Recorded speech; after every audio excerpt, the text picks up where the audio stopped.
Rieccoci nuovamente in diretta, siamo ancora in studio e stiamo attendendo che riprenda la riunione in commissione che sapete è stata sospesa per permettere la sanificazione dell'aula, poi dovrebbero parlare probabilmente ancora qualche tecnico, forse uno o due, e dovrebbe poi esserci, la parola passa poi all'opposizione con le dichiarazioni e con eventuali domande e quindi dopo seguiremo completamente che cosa dirà anche ovviamente l'opposizione. E io vorrei tornare però a parlare con Beltramello e con Sandonà, focalizzando proprio sulla commissione, su quello che sta accadendo, su quello che accadrà al termine di questa commissione e un po' capire insomma se queste relazioni dei tecnici, come diceva Beltramello, che diceva forse troppe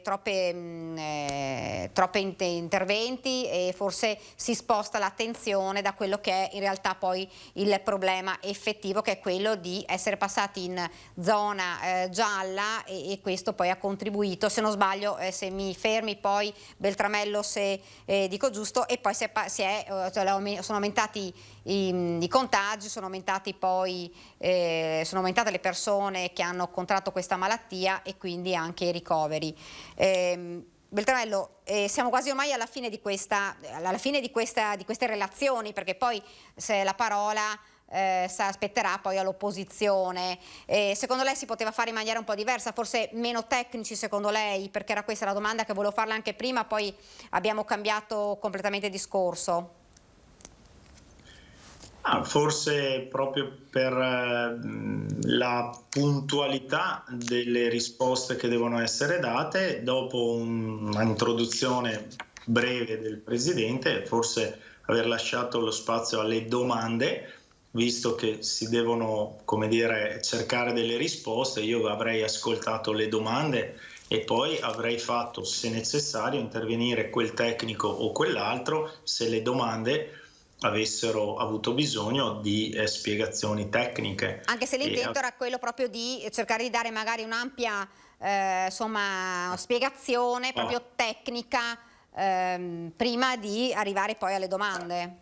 Lei mi ha chiesto un'opinione, certo. Io le dico cosa sarebbe stato più funzionale certo. rispetto agli obiettivi di questa commissione. Poi se il Presidente Zai ha scelto così, significa che gli piaceva far così, ecco, perché l'ha scelto qui. Secondo lei, rispetto un po' alle risposte poi che sono state date alle dichiarazioni dei tecnici e a quello che ha detto anche il governatore, si sta un po' rispondendo a quello che era poi il punto focale, che era quello proprio del passaggio nelle zone e tutto quello insomma che ne è venuto poi dietro. Secondo lei si sta rispondendo a questa domanda?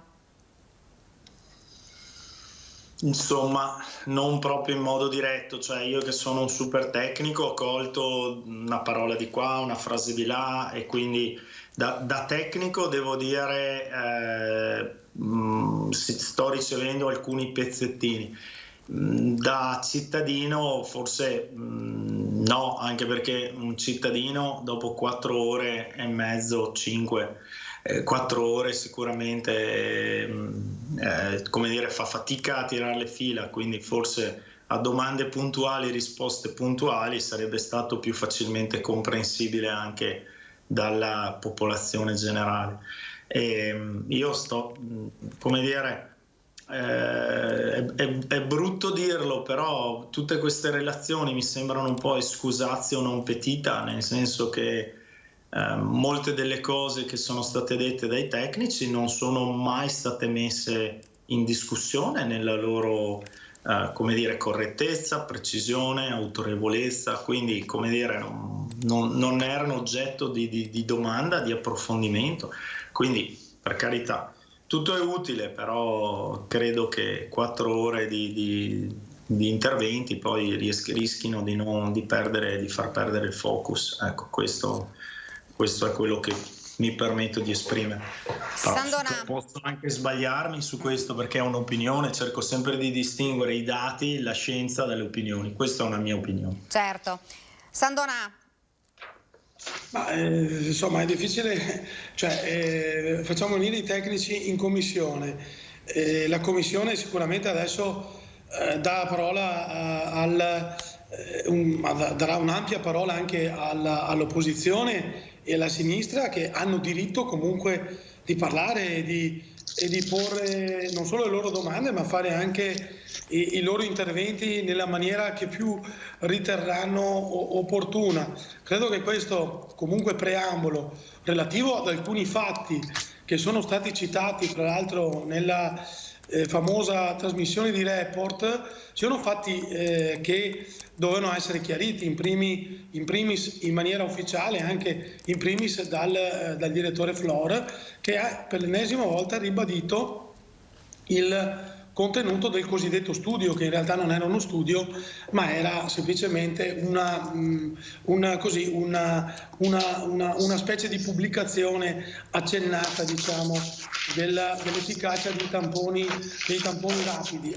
Certe cose dovevano essere dette, quindi non è che adesso lo svolgimento della commissione è stato fatto in accordo fra la maggioranza e l'opposizione, quindi credo, poi se si vuol dire che non c'è mai democrazia all'interno del Consiglio regionale del Veneto, anche questo è un azzardo un po' grosso, perché qui da noi c'è spazio. Mi ha sentito dire questa cosa, in primis, io non mi sono sentita dirla. Per l'opposizione quando vuole parlare o dire qualcosa.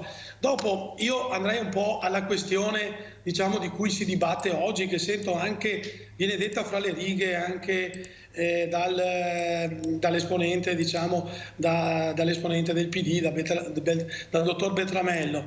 Ecco, la questione di fondo è che ci sono delle scelte errate da parte di qualcuno. Allora bisogna dire chiaramente quali sono le scelte errate, bisogna dirlo in maniera molto chiara, fare il confronto per esempio con quelle che sono state le scelte fatte da altri. In Veneto si è sempre seguito un protocollo diretto, che è stato il protocollo che è stato applicato, diciamo, anche in sede nazionale da parte di altre regioni. Ecco, bisogna dire le cose in maniera molto chiara, e se si hanno dei dati particolarmente gravi o delle cose molto gravi da denunciare, a parte il discorso politico, bisogna andare, come ha detto il Presidente Zaia, in procura a fare delle denunce. Torniamo subito in commissione, perché sta parlando Arturo Lorenzoni, sentiamolo.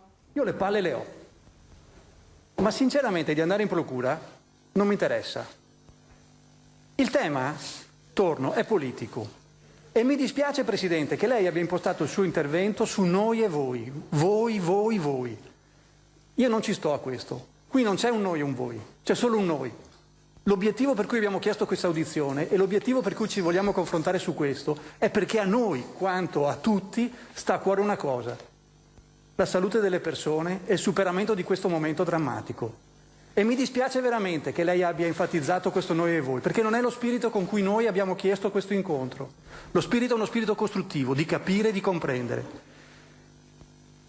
Perché oggi abbiamo sentito dall'oste che il vino è buono. Non ci potevamo aspettare niente di diverso, ma purtroppo il tema è un altro. Il vino è aceto.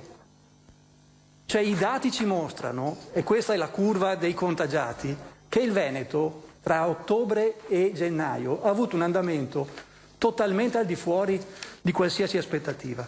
E questo ci porta al fatto che i deceduti della pandemia in Veneto, ad oggi, scusate, il 28 di aprile, sono stati 231 per 100.000 abitanti, contro una media nazionale di 200.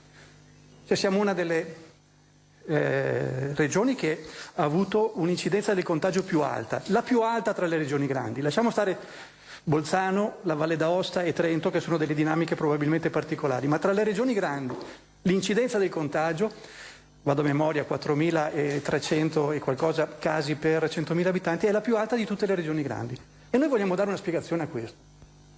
Vogliamo capirlo, e penso che sia un diritto di tutti cercare di fare chiarezza su questo, perché stiamo parlando, con questi dati, ho la curva dei contagi, ma appunto la curva dei deceduti per abitante è la più alta, dobbiamo cercare di dare una risposta. Allora io voglio limitare il mio intervento ad una richiesta molto puntuale di informazioni che ritengo indispensabili per comprendere quello che è successo. E mi riferisco a scelte politiche, non a scelte tecniche. data la grande stima e rispetto che ho per le competenze tecniche. Io non sono un tecnico e quindi oggi ho sentito molte cose su cui assolutamente non ho la capacità di entrare. Però credo che il confronto di oggi debba fare chiarezza su cosa sia accaduto in quella maledetta seconda ondata che ha fatto sì che abbiamo qui un punto di flesso e di superamento nella curva dei deceduti tra la media italiana e il Veneto che in qualche maniera deve avere qualche spiegazione. E questa è una domanda che mi pongo io, ma che si pongono migliaia di cittadini. La sollecitazione a questo confronto noi l'abbiamo avuta veramente da tante persone che chiedono chiarezza. E io penso che sia indispensabile cercare di comprendere, di studiare, come diceva prima il dottor Flor, e di incrociare i dati pandemici con le scelte effettuate per capire se ci siano dei nessi.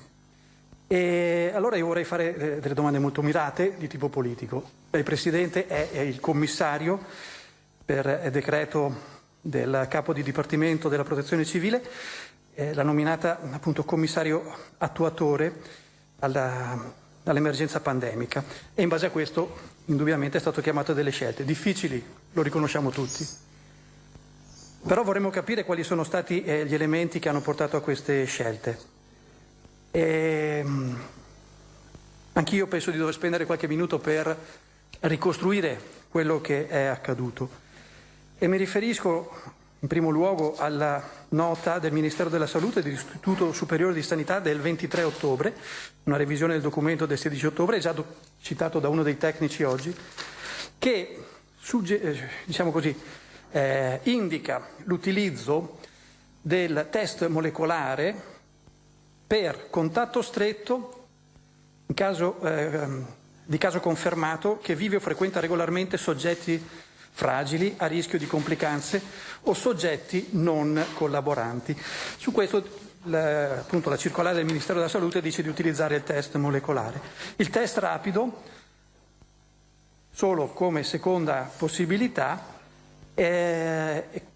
ma con conferma del test molecolare su tampone negativo. Mentre la stessa nota dell'Istituto Superiore di Sanità suggerisce l'utilizzo di test rapido per lo screening di comunità, la ricerca di persone con infezioni in atto in un gruppo esteso di persone, per cui giustissimo, su grandi popolazioni, presumibilmente non con rischio particolare, utilizzarlo.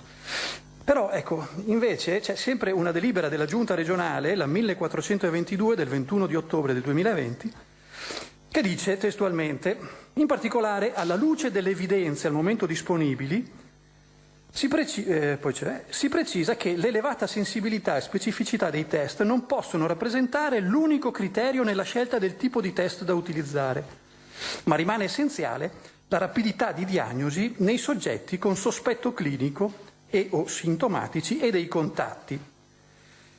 Poi, tra le misure che sono previste nel nuovo piano, in particolare quelle volte a impiegare il test rapido per la ricerca dell'antigene nelle attività del piano per garantire l'efficienza e la sostenibilità della strategia di sanità pubblica in base a quanto indicato dai principali organismi internazionali e dalla circolare del Ministero della Salute 31.400 del 29 settembre 20, nonché per garantire uno screening periodico rapido e frequente che possa in particolare, per i contesti più fragili, garantire l'isolamento precoce dei positivi e la loro presa in carica. Questo, immagino, sia stato l'elemento in base al quale è stato utilizzato il test antigenico anche in contesti come quelli ospedalieri e come quelli delle residenze. Su questo so che torneranno anche alcuni colleghi e non voglio andare oltre.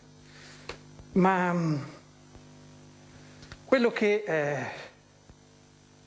poi c'è l'allegato A che appunto ribadisce i concetti che ho già detto.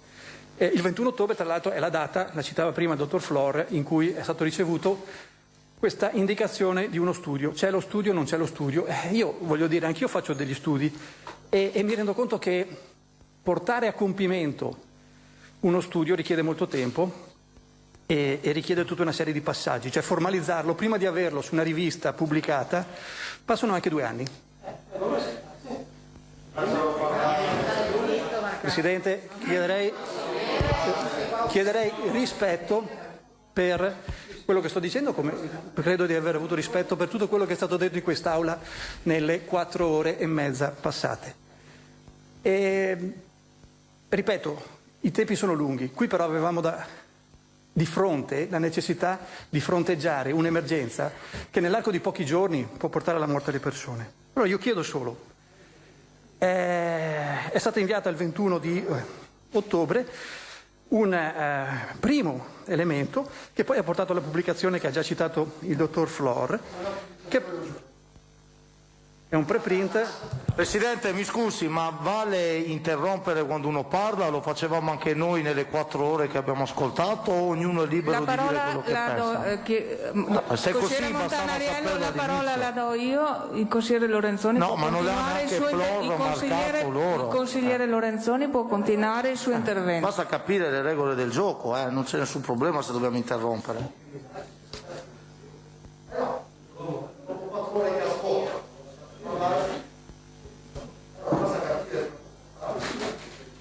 La nota che ha ricevuto il dottor Flori in quella data dice che l'utilizzo del test molecolare deve considerarsi prima scelta laddove sia garantita la refrattazione entro le 36 ore.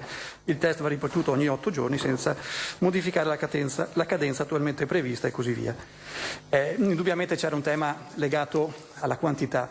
Quello che hanno fatto molti sanitari in giro per il mondo era mettere insieme diversi tamponi, processarli, qualora fosse positivo, procedere con il metodo di bisezione che consente con pochi test di effettuare un gran numero di passaggi. Mi chiedo se sia stata valutata questa possibilità anche nella nostra regione. La nota che è stata inviata, in caso di negatività al tampone rapido si effettuerà la conferma con test molecolare. Questa era la raccomandazione che è stata data.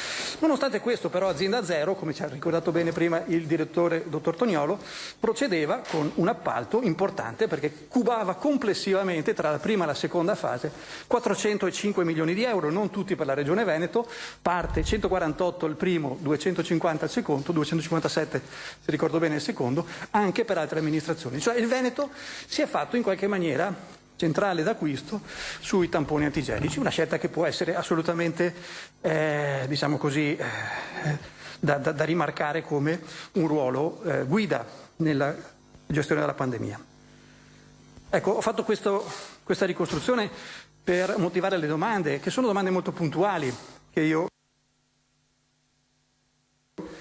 intendo porre al Presidente. Quale supporto scientifico ha indirizzato la scelta di dare priorità ai tamponi antigenici rapidi rispetto ai tamponi molecolari, al punto di diventare appunto centrale d'acquisto anche per conto di altre amministrazioni?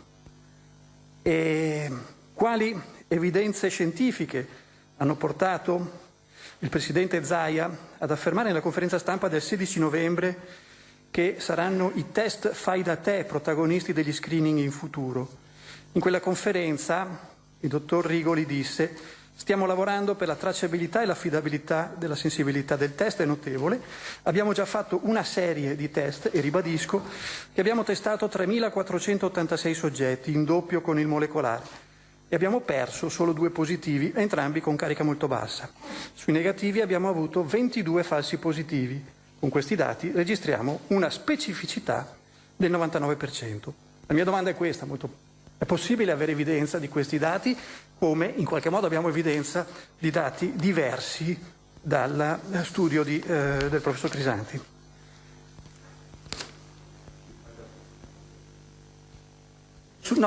Chiedo, siccome il dottor Rigoli ha citato dei numeri molto precisi, se lo studio alla base del quale è stato... Non so, io lo chiedo a lei. È lei il commissario che ha proceduto poi all'acquisto dei tamponi rapidi. Sulla base di indicazioni che sono state date in conferenza stampa, noi vorremmo avere un'evidenza della parte scientifica che ha portato a queste scelte. Da ultimo, una domanda da padovano. Le ragioni di opportunità tecnico-scientifica che hanno portato allo spostamento del laboratorio di riferimento regionale per la microbiologia dall'azienda ospedaliera di Padova all'unità di microbiologia dell'azienda numero 2 USL della Marca Trevigiana, se ci sono degli elementi importanti su questo.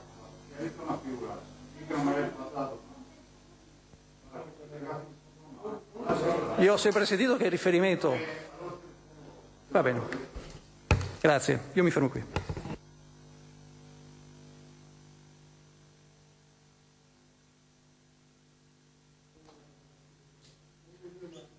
Consigliere Bigon. Grazie Presidente. La sede nella quale noi avremmo voluto questo incontro oggi, ovviamente, l'abbiamo già detto, non è la 5ª Commissione. Per 2 motivi. Il primo perché le decisioni assunte dalla Regione nel corso di questo ultimo periodo sicuramente non riguardano solo un aspetto sanitario. Anzi, sicuramente è prioritario, ma riguarda anche l'economia, il lavoro, la scuola, la formazione, il funzionamento dell'amministrazione, della giustizia, l'agricoltura e il commercio. Non c'è stato alcun settore della società rimasto fuori dai provvedimenti assunti dalla Regione. L'altro motivo è che noi non volevamo un aspetto tecnico, assolutamente. Fosse stato così, avremmo chiesto la 5ª Commissione con l'assessore e i suoi tecnici. Perché le decisioni sono tutte di tipo politico. Per questo la sede appropriata era quella del Consiglio regionale, ma la nostra richiesta è stata respinta. E lo riteniamo sbagliato, ma condividiamo anche il fatto che anche lei, Presidente, sarebbe d'accordo ed è d'accordo su questa nostra richiesta. Perché? Pur avendola disattesa. Perché la differenza, in data 21 ottobre 2020, lei dichiarava, la differenza con i tecnici, per noi governatori, sta nel fatto che abbiamo la responsabilità della cura dei cittadini sulla base di criteri oggettivi.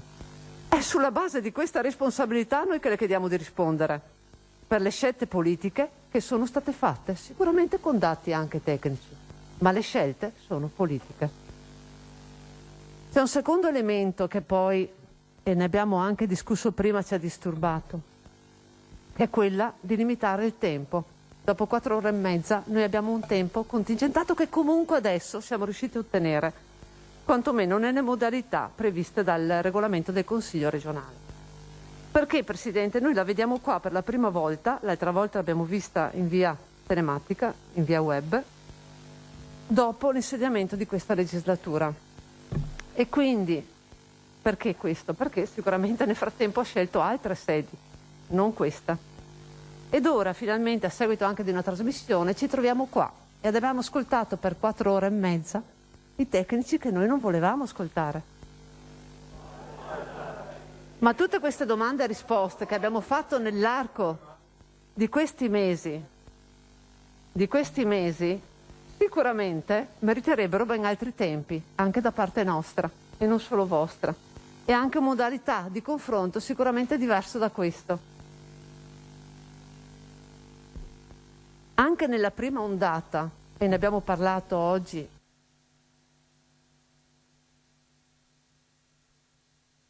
parecchio, anche nella prima ondata la pandemia della Regione si è avvalsa di contributi di tecnici, lo sappiamo perfettamente.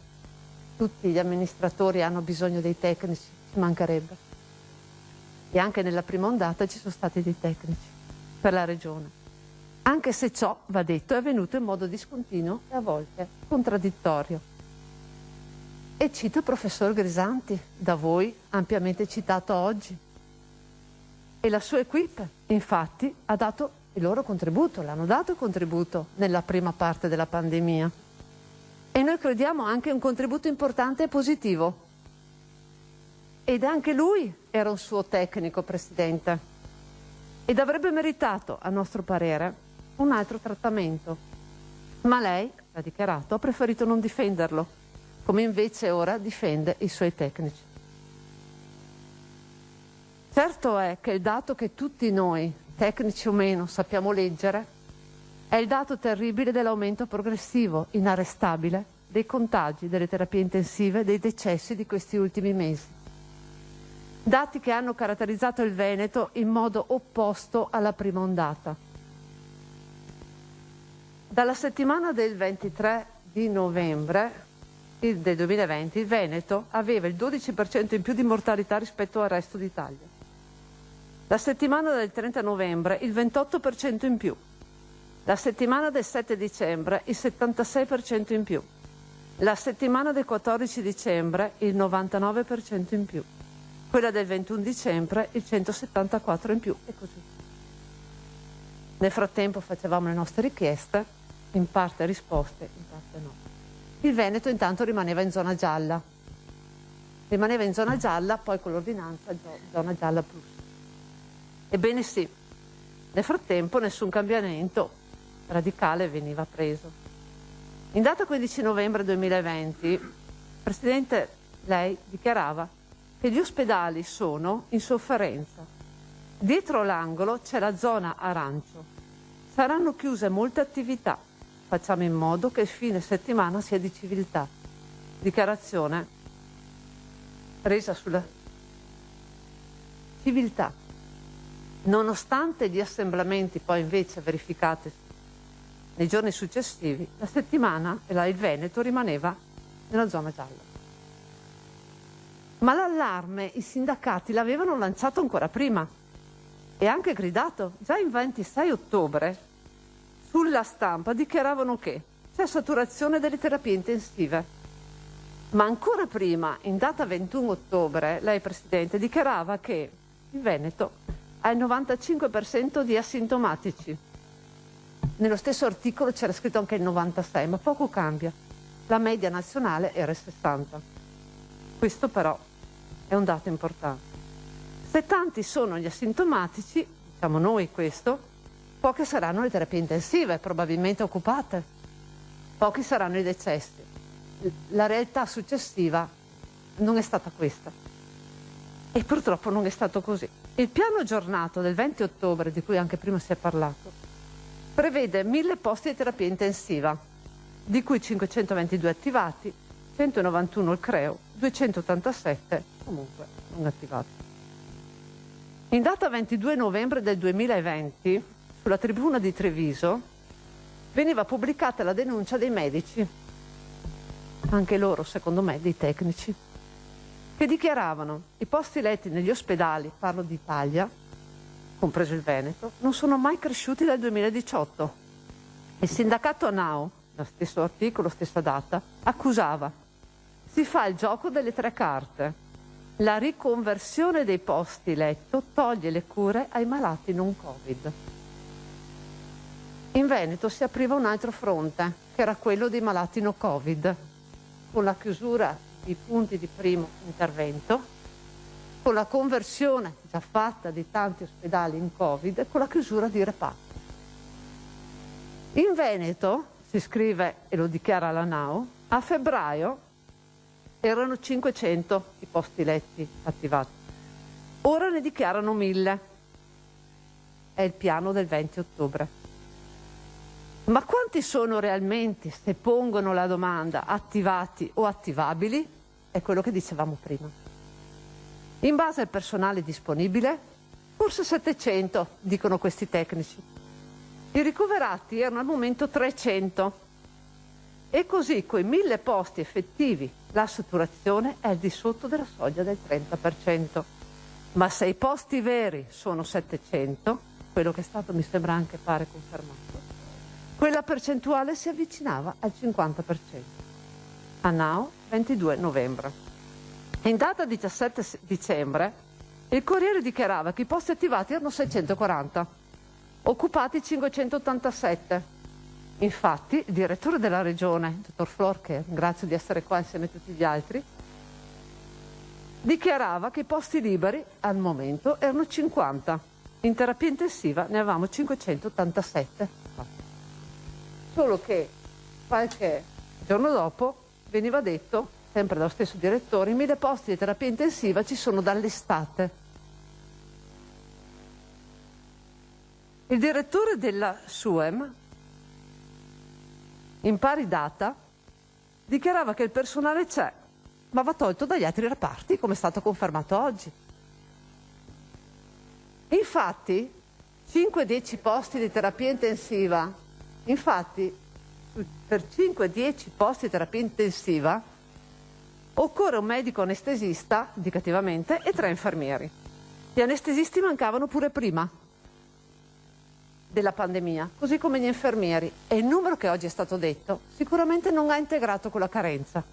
Il Veneto, il Piemonte, dico anche questo dato, su 4.300.000 abitanti nel piano ha attivato 626 terapie intensive. Il Veneto ha autorizzato appunto 1 milione di tamponi, 4 milioni di tamponi rapidi, si diceva. Indipendentemente dalla sensibilità, che non è aspetto nostro politico, ma è puramente tecnico, e poi qualsiasi strumento diagnostico, sicuramente non avremo mai una sensibilità al 100%, certo è che gli stessi dovevano essere utilizzati in un modo prescritto da quella che era la circolare del Ministero.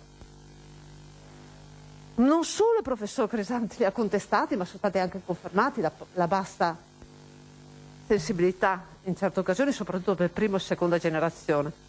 E non solo le persone di sinistra sentite da Report hanno contestato l'attendibilità. Consigliera deve andare a chiudere il suo intervento. Finisco.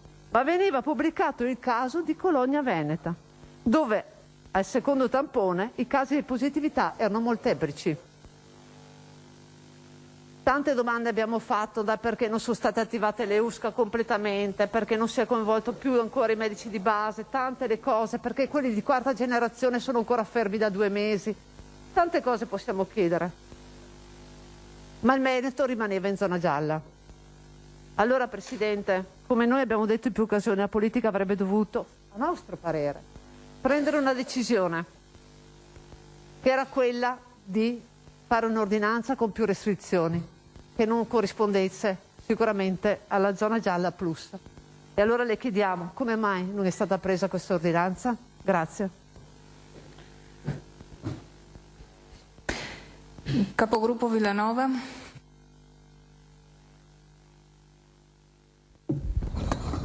Grazie Presidente. Io prendo la parola dopo aver ascoltato con attenzione quello che hanno detto i colleghi di opposizione, in particolare lo speaker di minoranza, il professor Lorenzoni. Perché sa, ho frequentato un pochino anch'io l'Università di Padova e mi ricordavo che funzionava in maniera un po' diversa quando si trattava di studi scientifici. Perché vede, lei ha detto, ci vogliono 2 anni per pubblicare un articolo, giusto? Allora io faccio solo una domanda. Come mai questo articolo è arrivato sulla stampa locale lo stesso giorno in cui viene mandata la lettera al dottor Floro? Lo stesso giorno. Sto facendo delle domande semplicissime. Come mai il professor Crisanti comunica i dati di questo studio alla stampa e non li comunica al CTS regionale di cui fa parte? Questa è una domanda a cui qualcuno deve rispondere. Qualcuno deve rispondere, perché se il professor Crisanti fa parte del comitato tecnico scientifico, io credo abbia l'obbligo, anche a livello deontologico, di fornire questi dati per tutelare la salute dei veneti. Perché se non lo fa, sta omettendo qualcosa che dovrebbe fare. Questo penso sia abbastanza chiaro, non serve essere degli scienziati per saperlo. Tra l'altro ho una domanda per la dottoressa Ricci, perché lei all'inizio diceva che la sequenziazione del virus di Vo è arrivata a livello di database internazionale solo a febbraio di quest'anno. Chi è che non ha depositato questi dati? Se dopo può rispondere, chi è che non li ha depositati? Perché penso sia fondamentale, perché depositare la sequenziazione, il genoma di questo virus in tempo sarebbe stato utile non solo per il Veneto, ma penso a livello internazionale. Ma siccome appunto lo speaker di minoranza è professore, e penso ci sia anche un'altra professoressa, giusto Stanello? Allora io penso che voi abbiate letto il lavoro di Crisanti, visto che non si può definire studio, lui stesso non lo definisce studio. Immagino l'abbiate letto, visto che l'ha sventolato prima, quindi immagino l'abbia letto. Allora, ci ho dato un'occhiata anch'io e vedo che la tesi che sviluppa fin dall'inizio è: i rapidi selezionano le varianti, quindi non va a dire gli antigenici non funzionano in toto, va a dire gli antigenici vanno a selezionare delle varianti perché non le vanno a intercettare, le selezionano e quindi danno la possibilità a queste varianti di aumentare di numero e diventare prevalenti. Scusate se faccio una semplificazione, mi correggerete dopo voi. Un altro passaggio di questa tesi: i rapidi non vanno usati come test di massa. C'è un passaggio all'interno anzi più di un passaggio. La domanda che mi pongo allora è come mai il professor Crisanti, chiamato a fare il consulente per la regione Sardegna, abbia dichiarato all'agenzia di stampa AGI il 7 dicembre del 2020 di aver acquistato 2 milioni di test rapidi. Perché se uno strumento, se uno scienziato contesta l'utilità e la bontà di uno strumento diagnostico, non lo può utilizzare quando è chiamato ad avere la responsabilità di gestire un piano pandemico e un'emergenza. Può farmi vedere tutti i dati che vuole, Le potrei rispondere sulla mortalità che il Veneto, se andiamo a prendere le regioni del nord, ha la mortalità più bassa rispetto a tutte le altre regioni, compresa qualche regione amministrata proprio dal PD. Però io non voglio pensare che ci sia stato un errore della giunta del PD o che ci sia stata la volontà da parte di quella giunta di avere una mortalità maggiore. Non capisco perché voi continuate a fare queste illazioni che continuano ad arrivare. Altra questione che, analizzando questo studio per quello che posso fare io, il lavoro viene mandato al dottor questa lettera viene mandata al dottor Flora a ottobre, giusto? Mi spiegate come mai nello studio si vede, perché c'è scritto, che alcuni dati sono estrapolati dal database dei genomi dei virus a febbraio del 2021? Come faceva a essere concluso quello studio? No, permetta professore, permetta. Ma scusi un secondo, allora voi avete impostato un attacco costante alla regione Veneto e a quello che è stato il nostro piano pandemico su uno studio che non è concluso? Su uno studio che non è concluso e ce lo venite a dire in aula? Arriviamo ai risultati di questo studio e io nel mio piccolo difficilmente ho trovato uno studio scientifico dove riprende la tesi, cioè che solo in Veneto c'è stato questo problema, cioè degli antigenici che vanno a selezionare una variante, e qualcuno mi deve spiegare perché questo succede solo in Veneto e non nel resto dei paesi che usano lo stesso test. Però arriviamo a una tabella e allora io vi invito a prendere la tabella a pagina 16 di questo studio. Ce l'ha sotto mano. Perché? Non serve essere degli esperti, degli scienziati per interpretare questa tabella. Su 1441 test che vengono fatti, concordanti tra test rapidi e test molecolari, sono 1421. Che a casa mia fa il 98,6% di concordanza tra i test rapidi e i test molecolari. Di quello che rimane, perché io ho chiesto ma da dove viene fuori questo 30%? E io non le consiglierei di ridere tanto, professore, non le consiglierei di ridere tanto. Sì, la mascherina sarà, manca l'ossigeno. La discordanza riguarda 20 tamponi su 1441.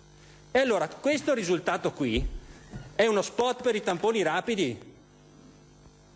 Voi avete basato le vostre accuse su questa amministrazione, su quelli che sono dati che invece, se andate a prendere lo studio e se l'aveste guardato prima di partire con questa campagna diffamatoria nei nostri confronti, se aveste guardato questa tabella vi sareste posti qualche domanda.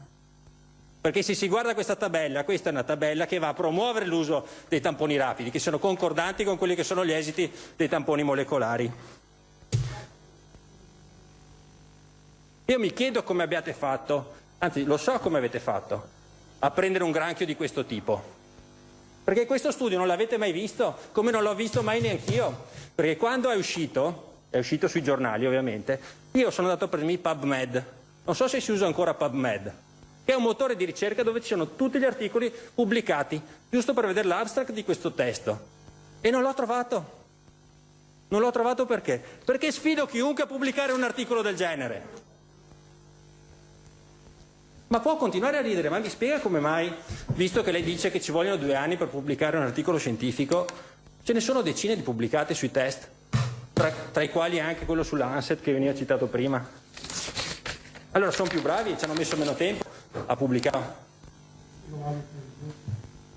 Io mi chiedo come abbiate fatto a generare la sfiducia o come abbiate voluto generare sfiducia da parte della popolazione nel sistema sanitario non andando a vedere su cosa era basato questo studio.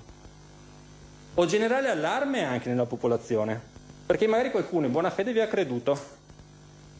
Avete preso un granchio colossale, come l'ha preso gran parte della stampa questo granchio. Sì, può essere.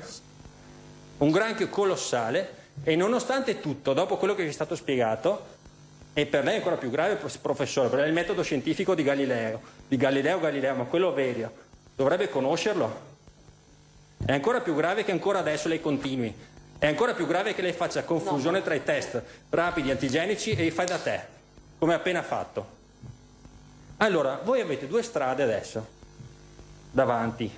O vi rendete conto di aver preso questo granchio, può succedere a tutti, e prendete atto di quello che vi è stato detto non da degli esperti politici, capisco perché consigliere Bigò non volevate i tecnici in aula, ma attraverso numeri, come fa la scienza, ed evidenze scientifiche.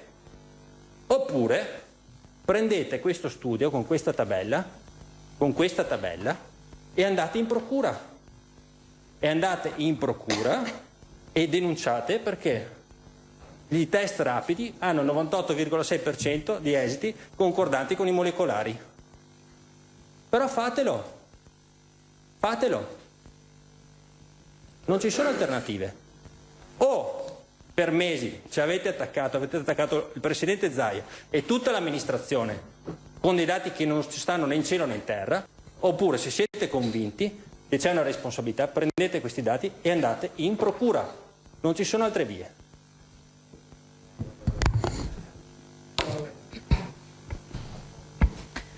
Consigliere Bet Roberto. Sì, buongiorno a tutti. Allora, ascoltando i vari interventi, leggendo gli articoli di giornale, report dell'ultima settimana, la prima cosa che mi è venuta in mente è che qui stiamo violando una delle regole fondamentali che sono tra l'altro previste anche nell'ordinamento internazionale, il diritto internazionale umanitario, e che è che in contesti di guerra non si spara alla Croce Rossa.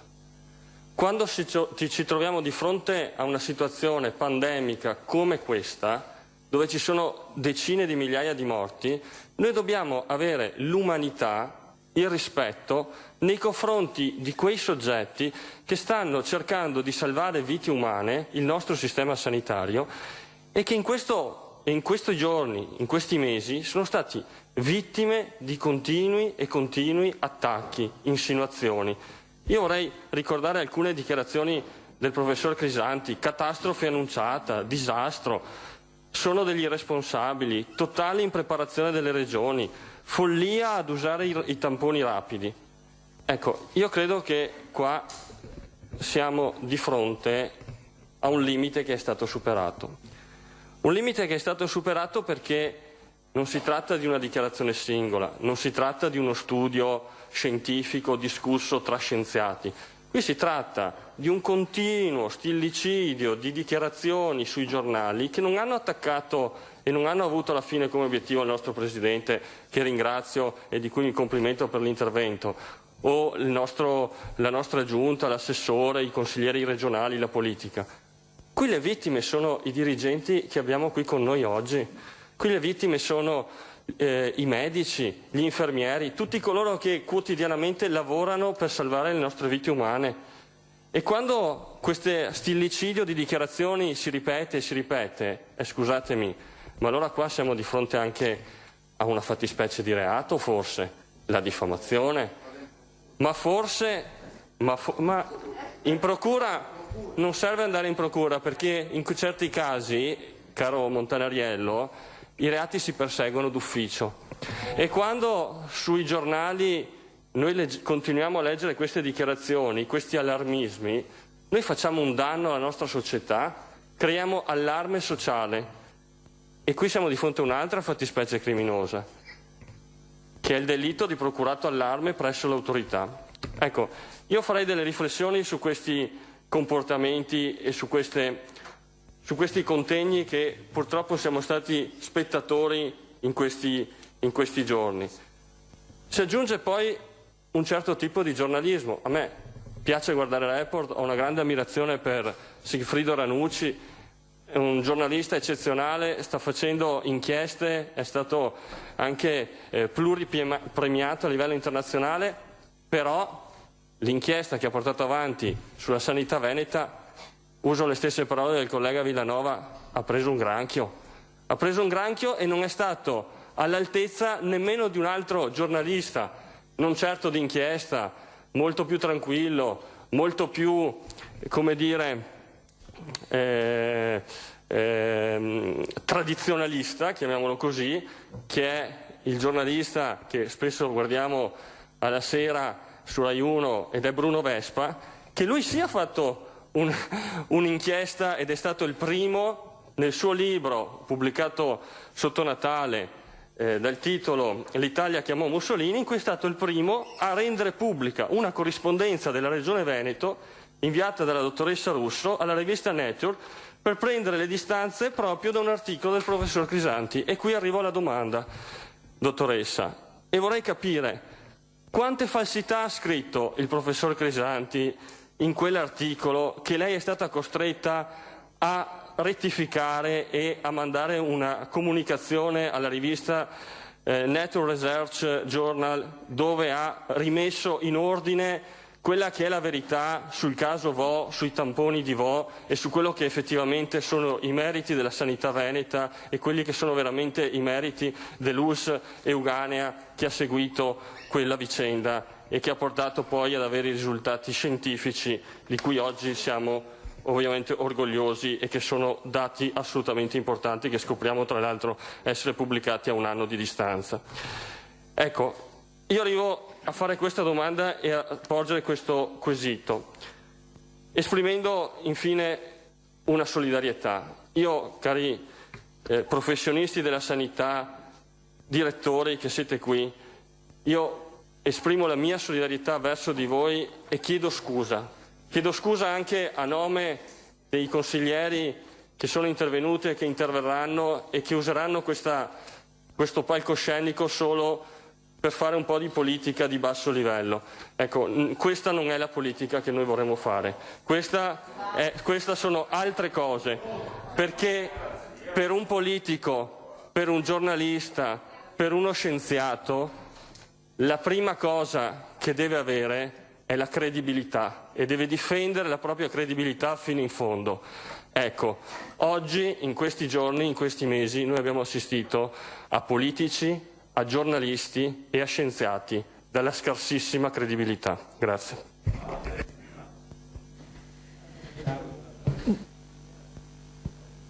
Consigliere Zottis. Grazie Presidente.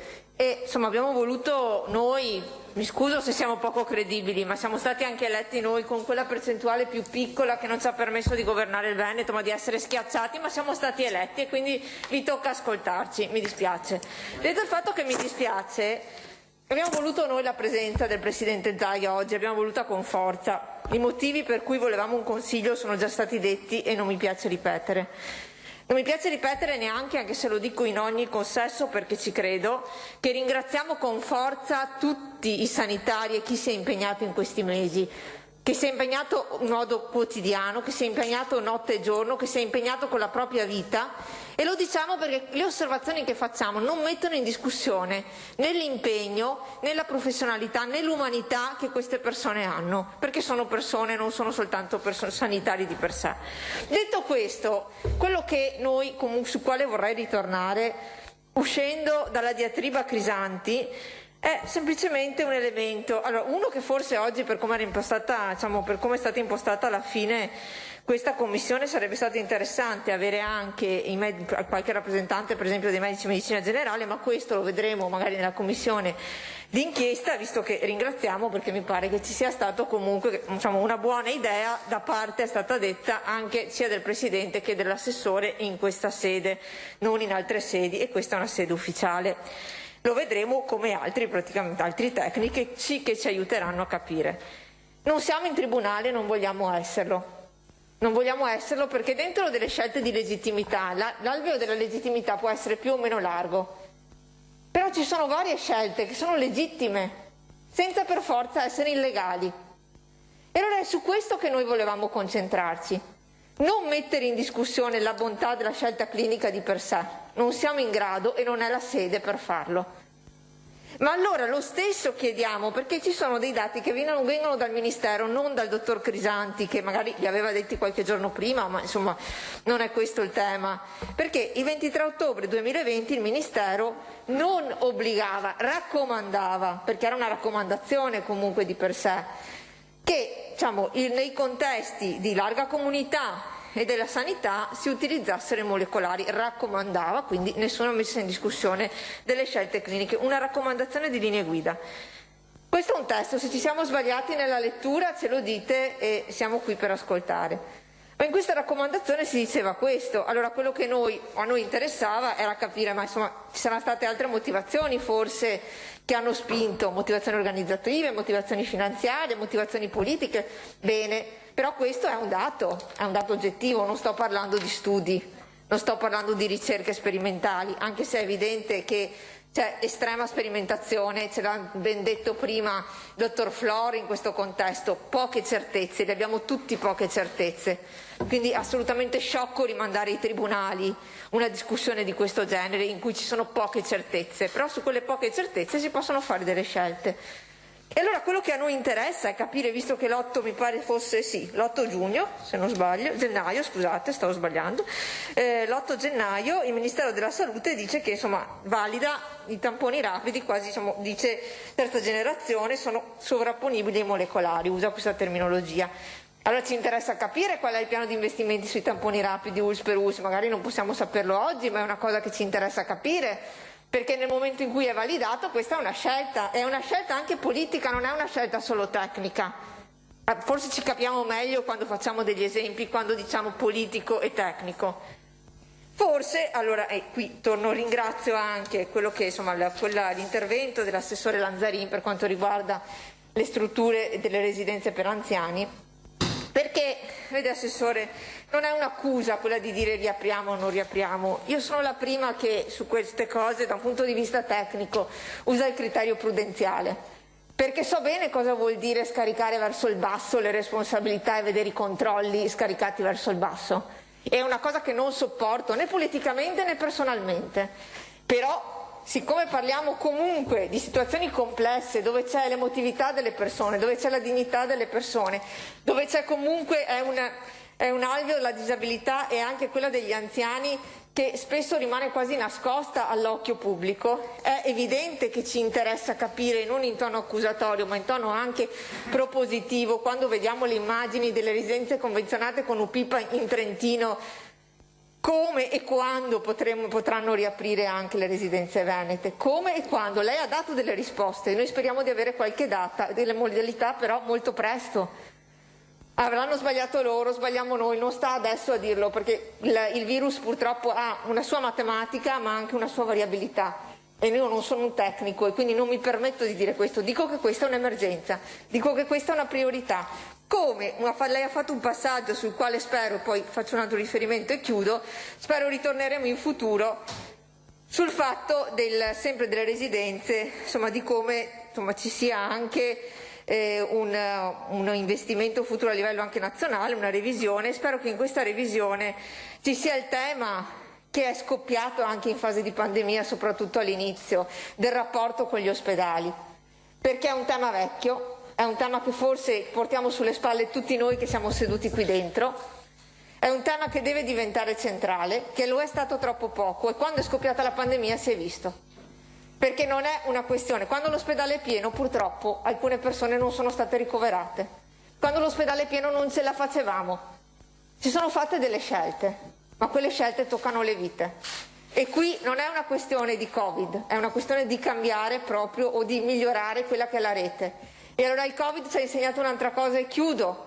Spero che abbiamo capito tutti quanto è importante è l'investimento di più di quello che abbiamo fatto in prevenzione, perché anche qui purtroppo se ci sono due aspetti sui quali sinceramente mi trovo a dire dobbiamo fare di più, uno sono quelli che ho appena citato, l'altro è tutto l'aspetto della prevenzione, perché il Covid ci ha insegnato questo e perché i virologi ci dicono che purtroppo in futuro avremo a che fare con altre mutazioni e investire in ricerca allora, in prevenzione dovrebbe essere quell'anello di forza che caratterizza la Regione Veneto, se la Regione Veneto vuole essere al primo posto davanti a tutti. Come vedete, non abbiamo citato il dottor Crisanti per il dottor Crisanti o perché siamo quelli che ispirano Crisanti. Abbiamo chiesto delle spiegazioni su degli atti ministeriali, punto, anche perché sinceramente io capisco ben poco di scienza e mi rimetto nelle mani degli scienziati. L'ho fatto quando ho avuto bisogno, lo faccio come consigliere regionale, ma credo che a tutti gli studi poi saranno altre le sedi che diranno se quello è falso o quello è vero. Non è questa la sede, non ha competenza lei, non ho competenza io, ok? Ma gli studi poi dovranno trovare comunque una loro veridicità, un loro confronto nelle sedi opportune. Grazie. Consigliere Guarda.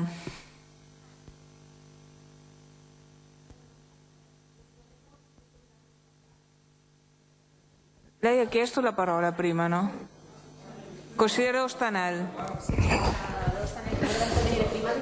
No, a me non cambia quando, basta intervenire.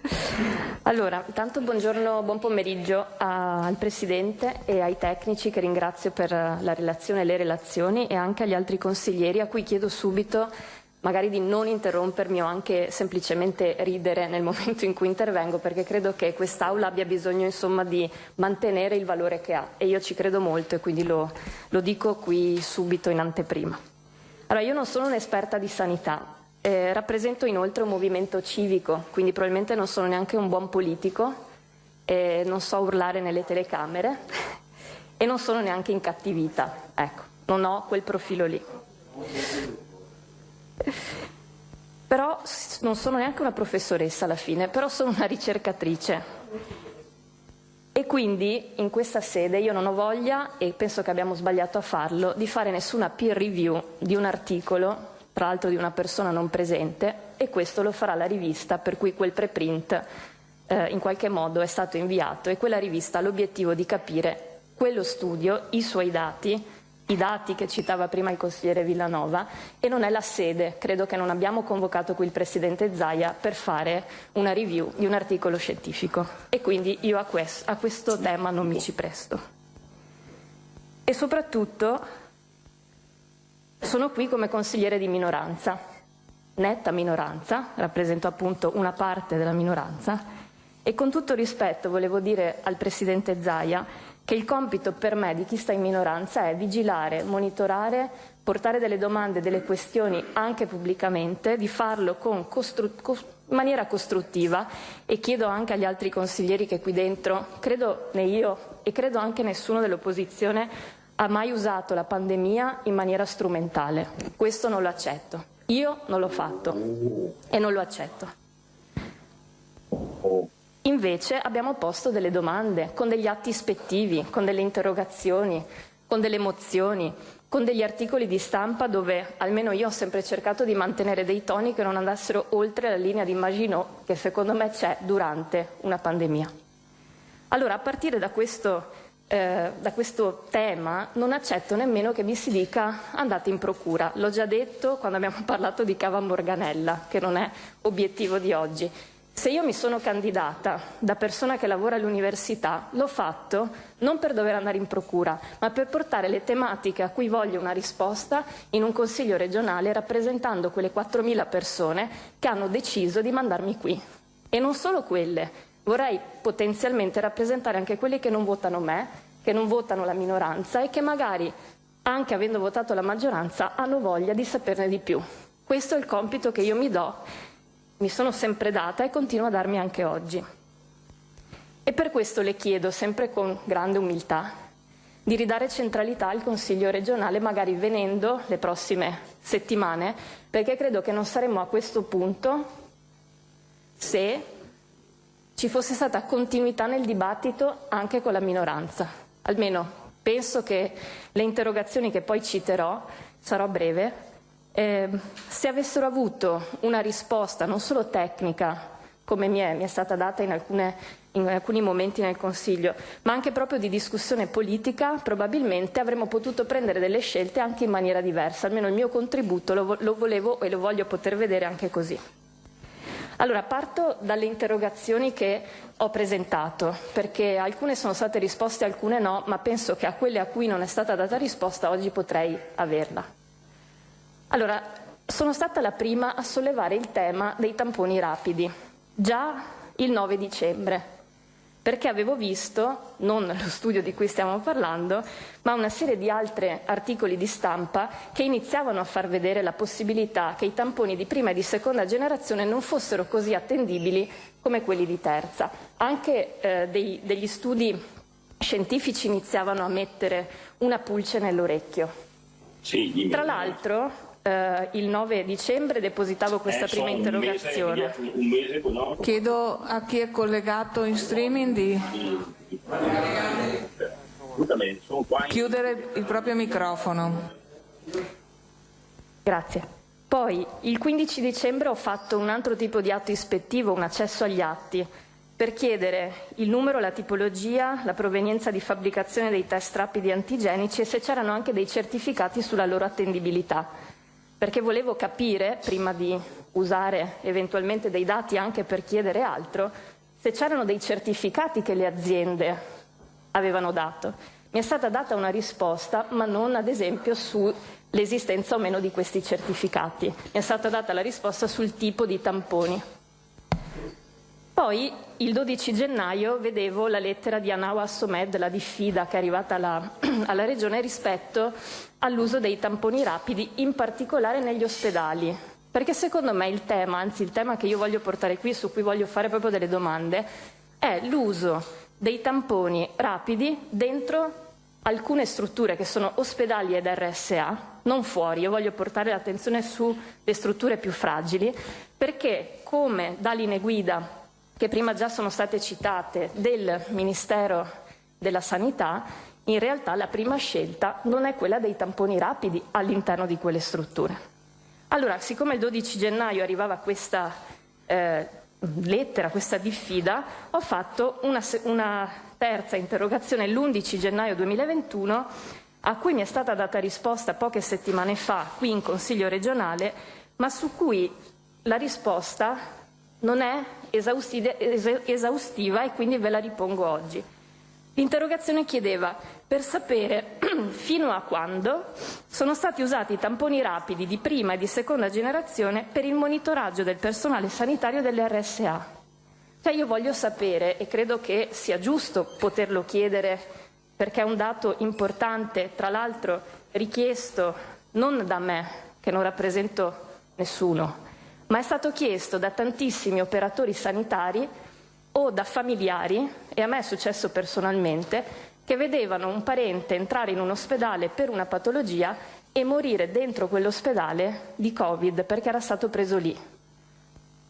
E ovviamente questo, se io lo porto qui, è perché voglio capire effettivamente se, avendo usato un altro tipo di test, e quindi quello molecolare, la situazione sarebbe stata diversa.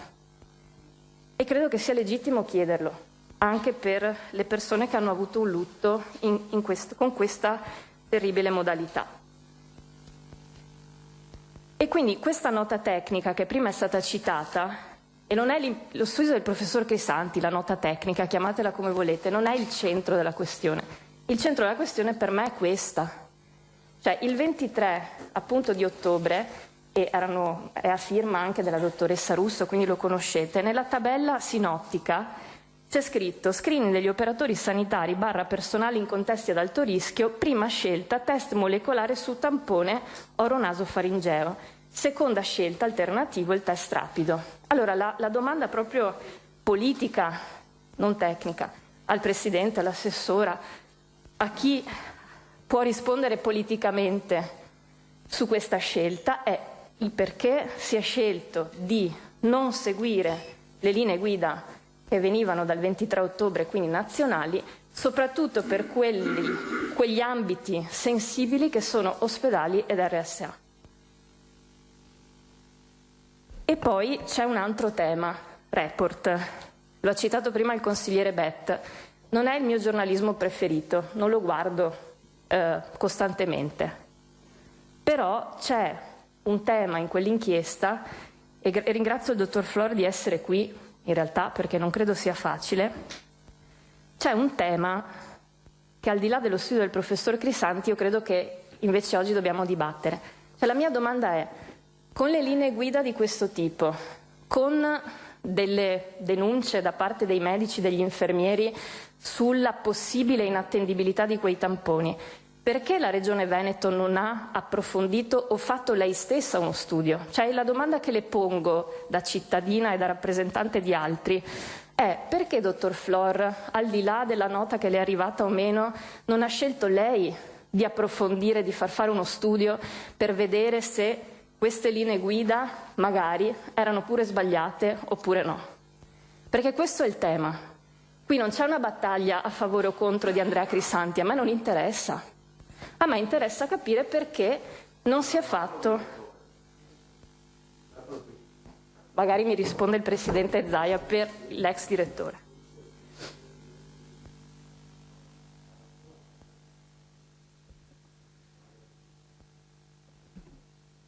E tra l'altro, e qui lo dico perché è una diciamo è più un atteggiamento che in quest'Aula ho visto varie volte, quindi lo dico al capogruppo Villanova. L'idea di dire che le domande che vengono poste dalla minoranza, come sto facendo adesso, sono un modo per screditare la sanità veneta o gli operatori che lavorano alla sanità veneta, anche questa cosa qui io personalmente non l'accetto, perché sono stati gli infermieri e i medici a dire di verificare una questione. Sono stati i medici e infermieri a dirmi: vengo tamponato con il rapido e non è sicuro. Sono stati i medici e infermieri a dirmi che era secondo loro più attendibile un test molecolare, come dicono le linee guida. Quindi davvero, se io faccio delle domande, non credo che la risposta possa essere: lei, consigliere Ostanelli, sta cercando di parlare male dei nostri operatori sanitari. Io sto cercando di portare un tema e rappresentarli. Abbiamo delle idee diverse, ma il punto non è questo. E arriviamo anche alla questione appunto delle gare. La frase che Report ha preso fuori onda è una frase secondo me preoccupante. Non sono io e sarà qualcun altro poi a verificare, ma sentire quella frase, sentir dire che uno studio o quello che è nota tecnica comunque andava nascosto perché l'azienda avrebbe chiesto i danni, è una frase che, ascoltata così,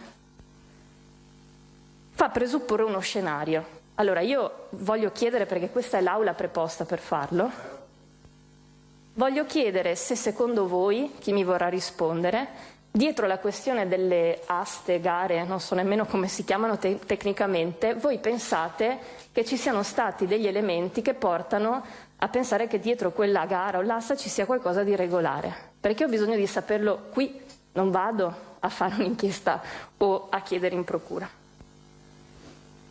E quindi, ultime due domande, l'ho già fatta prima, ma per quanto tempo abbiamo usato i tamponi di prima e di seconda generazione dentro ospedali ed RSA? Se oggi stiamo usando solo quelli di terza generazione, sì o no? Quanti ne abbiamo? Stiamo usando solo quelli? Perché questo credo quello che i veneti hanno bisogno di sapere, in particolare negli ospedali e nelle RSA, sto chiedendo questo. E poi sulle terapie intensive, dottor Rosi, io la ringrazio per i chiarimenti che ci ha dato, perché erano le cose che avevo chiesto al presidente Zaia quando era collegato, però il tema secondo me qui è di nuovo di scelta politica. Se fossi stata io, ma non lo sono, al posto di chi governa questa regione, io avrei pensato e avrei deciso in maniera diversa, nettamente diversa, perché se io so che ho 1000 terapie intensive potenziali, ma so che il personale per farle funzionare me la toglie da altri servizi, io non avrei dichiarato 1000 posti di terapia intensiva. Avrei cercato di capire qual era il bilanciamento giusto di posti che mi permettessero di gestire una pandemia senza togliere quei servizi. E abbiamo posizioni diverse, ovvio, se no non saremo in banchi opposti in questo Consiglio. Però credo che sia una domanda legittima chiedersi perché l'asticella è stata spostata così avanti. Perché Se questo è un indicatore per mantenere la zona gialla tra quelli che all'epoca il Ministero aveva dato, è ovvio che incide molto. E comunque, e qui ritorno e poi chiudo, il professor Flor prima raccontava di una pandemia che va diversamente da regione a regione, temporalità diverse. E qui bisogna guardare però dove c'era la zona rossa, perché credo che qui sì abbiamo un dato incontrovertibile del fatto che il lockdown, la zona rossa o la zona, diciamo, a forte contenimento degli spostamenti dà dei risultati. Credo che nessuno di noi possa dire il contrario. Allora, se noi siamo rimasti tanto gialli e proprio dopo quel periodo o subito prima di quel periodo abbiamo avuto un'ondata, credo che anche nelle altre regioni si possa poter dire che la cosa è simile, la dinamica è simile. Quindi nella sua introduzione, quando diceva delle diversità di intensità dell'epidemia e della pandemia a seconda delle regioni, allora dovremmo proprio chiederci se gli indicatori che hanno permesso al Veneto di rimanere in zona gialla, tra cui i dati delle terapie intensive, non si potesse usare un principio di precauzione maggiore, chiudere un po' di più per fare in modo che quell'ondata non ci sarebbe stata in quella maniera. Ecco, io credo di aver finito tutte le mie domande, davvero ci tengo ad avere delle risposte precise e ci tengo anche a ribadire che l'obiettivo di questo momento, nel rispetto del lavoro di un'aula e soprattutto del lavoro di una consigliera di minoranza, ultraminoranza, è quello di portare qui delle domande, di farlo con costruttività, ma non di essere trattati, diciamo, un po' a pesci in faccia, parlando appunto del granchione, della gran seola o di quello che avete citato prima, quando in realtà se siamo qui dentro abbiamo tutti un obiettivo comune, se no non saremo qui a spendere del tempo. Ed ora ci fermiamo per qualche istante di pubblicità.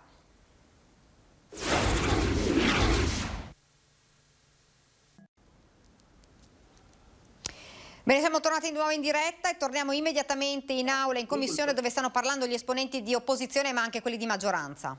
Cercare di fare i test sintomatici, cioè parliamo di cose successe poco più di un anno fa, che sembra che poi alla fine la storia ha dato ragione a quelle persone coraggiose che hanno cercato in ogni modo, come tecnici, come amministratori, di tentare tutte le strade possibili con lo spirito del buon padre di famiglia. Ecco quindi che oggi noi dobbiamo invertire. Io ho chiesto e chiederò di fare semmai un consiglio su un altro tema, su un'azione di responsabilità verso coloro che una trasmissione televisiva su una TV nazionale hanno fatto, stati così capaci da creare non solo la trama, insieme alla complicità del giornalista di cui ho grande stima perché ha fatto degli ottimi servizi anche su una trasmissione sua che è Report, e che conosco anche personalmente, e quindi sono rimasto un po' basito e credo che abbia preso un granchio andare a intervistare avendo dei suggeritori molto di parte, molto tendenziosi, che hanno strumentalizzato la situazione drammatica, non andrebbe mai essere strumentalizzata, per creare il caso Veneto, per creare il caso. E quindi io credo che infangando l'operato non solo quei signori tecnici che sono lì, ma di tutto il mondo della sanità, che ancora oggi lavora in prima linea per combattere questo bruttissimo, diciamo, in questa difficilissima situazione per combattere questo virus. E quindi è un'offesa che non hanno fatto a Zaia, non hanno fatto la Giunta, ma l'hanno fatta al sistema sanitario Veneto. Non so se ci si rendono conto dei danni di immagine, del fango che hanno buttato su un sistema di cui dovrebbero essere invece orgogliosi, perché tutti i numeri ci danno risultati da porci tra i primi posti, siamo un punto di riferimento, bene è stato detto dall'assessore prima, siamo leader in tutte le commissioni, i comitati a livello nazionale, eccetera. È il punto di riferimento su tutto, e quindi infangare questo significa infangare me come amministratore, come cittadino prima di tutto di questa regione. E quindi io direi che dovremmo interrogarci piuttosto su chi ha creato questo fango e che attraverso una trasmissione, soprattutto una trasmissione, perché non è questo solo l'atto finale, dove... Siamo tornati un attimo in studio, avete sentito, insomma, stanno parlando gli esponenti di opposizione e anche quelli di maggioranza. Una domanda a Sandona, lo vedo ancora collegato con noi, intanto grazie per essere ancora qui con noi.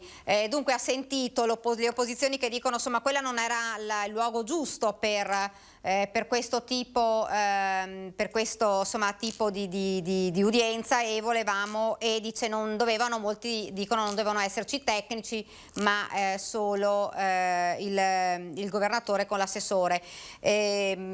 Che Che cosa pensa di questo e di quello che è stato detto fino ad ora dalle opposizioni ma anche dalla maggioranza comunque? Ma non so se mettermi a ridere, se non fosse drammatico poi l'argomento che stiamo affrontando oggi in commissione, o a piangere, perché i tecnici dovevano esserci oggi in commissione anche per spiegare tecnicamente, per fare un sunto di quelle che sono state le scelte nei peggiori momenti, diciamo, di questa pandemia. Zaia ha detto: io mi sono preso la responsabilità in prima persona fin dal primo giorno delle scelte che ho fatto. Non è che le ho fatte così perché volevo fare certe determinate cose. La gestione di un'epidemia come quella del Covid che abbiamo affrontato nell'ultimo anno e 3 mesi praticamente è stata una cosa al buio, è stata affrontata al buio con degli strumenti che all'inizio non si conoscevano benissimo e che poi via via si sono affinati nel corso del tempo. Quindi il Presidente ha semplicemente spiegato quello che è stata la storia, ma non per giustificare se stesso, ma per dire: io ho gettato il cuore oltre l'ostacolo, ho messo il massimo del mio impegno, mi sono anche assunto in prima persona tutte le scelte fatte, ma su basi, diciamo, scientifiche, su basi di quello che mi hanno detto i migliori tecnici della sanità del Veneto e i cui responsabili oggi erano in commissione. Direi che oggi era, diciamo, del tutto normale, naturale che ci fossero anche i tecnici che parlavano delle vicende, di alcune delle vicende che sono state, diciamo, che ci sono state durante questo periodo. Quindi se si era nella sede propria del Consiglio regionale, i tecnici non potevano intervenire, però avrebbe perso anche di significato l'audizione di oggi. Ecco, io volevo chiedere a Beltramello se ce l'abbiamo ancora collegato con noi. Eccomi qua. Eccomi qua. Allora, Villanova oggi diceva, parlando dei test, diceva 1441 test, 1421 erano in concordanza, dice una discordanza di 20 tamponi, dice questo studio per Villanova dice è in realtà uno spot per i tamponi rapidi, perché il 98% di test erano concordanti con i molecolari.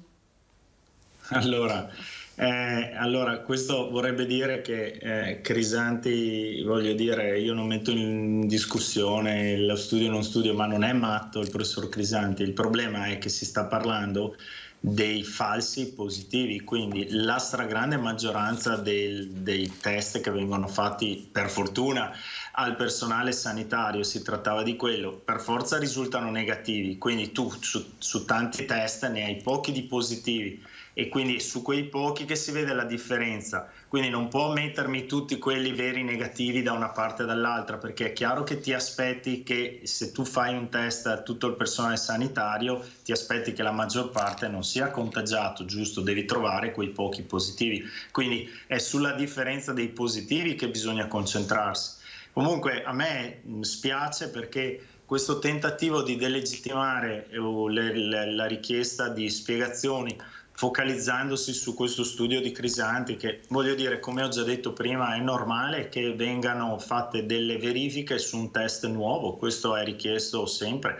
Lui ha fatto queste verifiche, ha fatto vedere che c'erano dei problemi per troppi falsi negativi nei test rapidi e l'ha comunicato al suo direttore e ha anche mandato una lettera, credo, alla Russo, su questo non sono certo, ma sicuramente al suo direttore generale l'ha mandato. Da lì si trattava di fare degli approfondimenti, di verificare, ma adesso ci si sta, come dire, accanendo su questo, era uno studio scientifico, non era uno studio, voglio dire, non importa a nessuno in questo momento e non è il focus del motivo per cui le minoranze hanno chiesto questa audizione. Il focus è di capire perché in Veneto nella seconda ondata abbiamo avuto un eccesso di mortalità rispetto alla media italiana di circa 2300 morti in più. Che cosa significa? Significa che se la curva epidemiologica del Veneto e l'andamento della mortalità fosse stata in linea con quello che è successo nel resto d'Italia, avremmo avuto 2300 morti in meno. Allora la domanda da farsi è: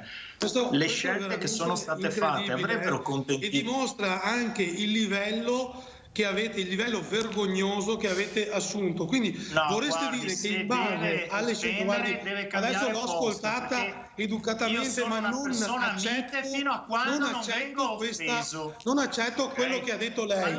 Cioè lei vorrebbe dire che in base alle scelte di Zaia, il Veneto, lo ricordo, è all'8° posto, come mortalità in Italia. Posso continuare a parlare velocemente? Sandona, facciamo finire che ci avessero governato in questo periodo, perché veramente questo che sta dicendo lei è veramente una cosa vergognosa. Allora, scusate, sui morti, perché speculare sui morti non va bene, specie per lei che è laureato in medicina. Io sono laureato in un'altra specializzazione, quindi non sono... Si ragiona sull'eccesso di mortalità che c'è stata. Questo è l'oggetto della discussione, che noi abbiamo avuto più contagi e più morti rispetto non c'è nessun eccesso di mortalità, se non in un certo determinato periodo, perché il Veneto è all'8° posto come mortalità. Questi sono i dati, lei non so cosa stia citando. Se vuole che mi scolleghi, mi scollego se deve fare. No, facciamo allora, Sandona, scusate, Sandona, facciamo parlare un attimo Beltramello e dopo risponde lei. Non può dire queste cose, mi permetta, non può dire queste cose. Sì, però facciamo finire, allora adesso facciamo finire un attimo di parlare Beltramello e dopo parla lei. Ma non sono abituati, se gli piace offendere a loro. Guardi, non mi faccio dare lezioni di democrazia da voi, che controllate le televisioni pubbliche con il 20% dei voti, e ci fate assistere ogni giorno a degli spettacoli indegni, anche sul telegiornale. Quindi lezioni di democrazia non ne prendo dalla sinistra, guardi, glielo dico non è democrazia, è chiara. È buona educazione. Allora torniamo sulla questione. Devo ascoltare ancora le opinioni. Sandona, torniamo sulla questione, insomma, commissione e sulla quello che stava dicendo Beltramello, poi risponde lei.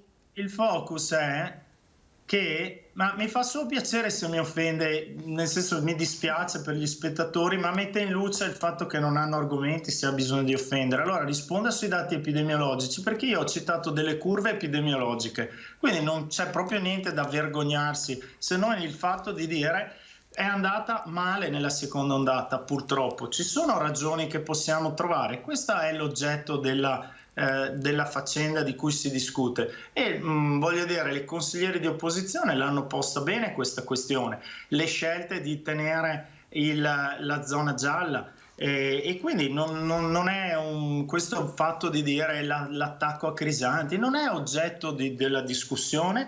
E poi anche questa cosa che continuate a dire della trasmissione di Report, in realtà tutte le cose che ha portato alla luce quella trasmissione erano già state dette, scritte, uscite sui giornali in Veneto, è che quello ha dato una rilevanza tale per cui non avete più potuto far finta di niente, ma non ha detto niente di nuovo quella trasmissione, c'erano già depositate delle carte in procura, ripeto, dal COSE-BESAP, dalla ex senatrice Puppato, che parlavano delle stesse cose, quindi è semplicemente che quella roba lì ha portato l'attenzione a un livello in cui si è dovuto fermarsi e finalmente cercare di fare chiarezza. Quindi quello si sta facendo, voi continuate a gettare fango su un'azione assolutamente legittima, democratica, per il bene dei cittadini veneti e per anche dare onore a quello che hanno fatto tutti i medici, il personale sanitario in quei 2 mesi e mezzo che sono stati l'apocalisse all'interno delle strutture sanitarie, per chi le ha vissute dall'interno e nelle RSA, e quindi questo si sta cercando di fare. Poi voglio dire, mistificate, offendete, voglio dire, parlate di granchi presi per non è un oggetto lo studio di Crisanti.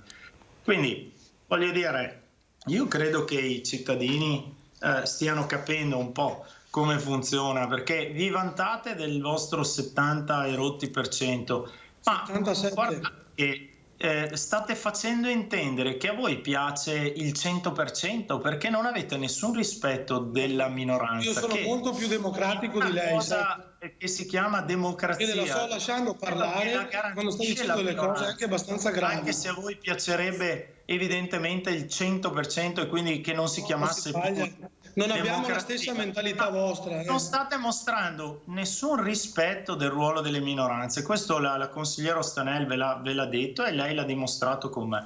Perché ha iniziato a offendermi quando io ho citato delle curve epidemiologiche. Quindi voglio dire, o mi dice che quelle curve epidemiologiche non esistono, oppure non è che mi offende, capisce? Perché questa sarà una sua modalità che io reputo da bar, ma non è una modalità utile. Io posso replicare a questo signore, mi scusi, perché mi sta dando della persona da bar e io sono un consigliere regionale eletto. Quindi questo il fatto che lei offenda è da bar e non è da degno di una né della televisione. Lei ha usato parole molto più pesanti col suo sistema, col suo modo di pensare che è tipico della sinistra, specie in Veneto. Allora, scusate, adesso faccio... e mortalità in eccesso in Veneto nella seconda ondata rispetto alla media nazionale. Questa è una curva epidemiologica, mi dispiace perché lì in mezzo ci sono persone che hanno sofferto, persone che sono morte, e io sono molto più dispiaciuto di lei perché io le ho viste morire. Sì, allora adesso sempre lei, perché mi scusi, anche adesso lei facciamo rispondere col suo modo di fare. Allora facciamo rispondere Sandonà e dopo torniamo un attimo in aula. La risposta le lascio rispondere a quanto ha detto Beltramello. Io specifico che il Veneto è all'8° posto, e lo ribadisco, come rapporto mortalità su abitante, quindi la curva epidemiologica che c'è stata in Veneto c'è stata in altre regioni, in altri momenti, in altri periodi, e il virus si è mosso in questa maniera. Poi non lo so cosa ha determinato il fatto che il virus si sia mosso in questa maniera. La decisione del Veneto, che è continuato a rimanere per un certo periodo in zona gialla, è stata una decisione del governo basata sui dati che venivano dati non dal presidente Zaia ma dalla struttura tecnica della regione, quindi erano i dati che si rilevavano, diciamo, quando si facevano i tamponi, o i dati delle occupazioni, diciamo, dei posti letto, delle terapie intensive. Questi erano dei dati che erano a livello nazionale stabiliti così, quindi io non capisco di cosa si sta parlando, perché se no si torna al discorso che dice Zaia, cioè non serve girarci attorno. Se dite che in Veneto ci sono stati più morti rispetto al dovuto, e ricordo che il Veneto nei valori totali è all'8° posto, prima del Veneto ci sono altre 7 regioni, dovete andare in procura, depositare una denuncia, perché altrimenti questo modo di far politica, dicendo le cose e non dicendo, nascondendo la mano e non tirando il sasso. Io le dico, non sto nascondendo niente, ho parlato di curve epidemiologiche. E l'ha lasciata parlare, lei mi ha offeso, mi ha detto che uso delle terminologie da bar o cose di questo genere. Lei mi offende, io le dico queste robe le usi al bar e lei fa l'offeso. Io chiedo rispetto per quelle che sono state le scelte della logica del presidente Zaia, le scelte della struttura tecnica della regione, che oggi è venuta, diciamo, è intervenuta qui in Consiglio regionale per sentire anche quello che ha detto, che dicevate, insomma, che diceva l'opposizione. Io devo dire che negli argomenti mi sono preso nota anche degli interventi, non ho trovato nulla, non solo come contenuti, ma anche come interventi, cioè quello che è stato detto e che è stato detto e ridetto sono cose che sono già state scritte, sono ben più gravi cose successe per esempio in altre regioni dove non ci sono state trasmissioni televisive, diciamo, che sappiamo che sono indirizzate in una certa determinata maniera.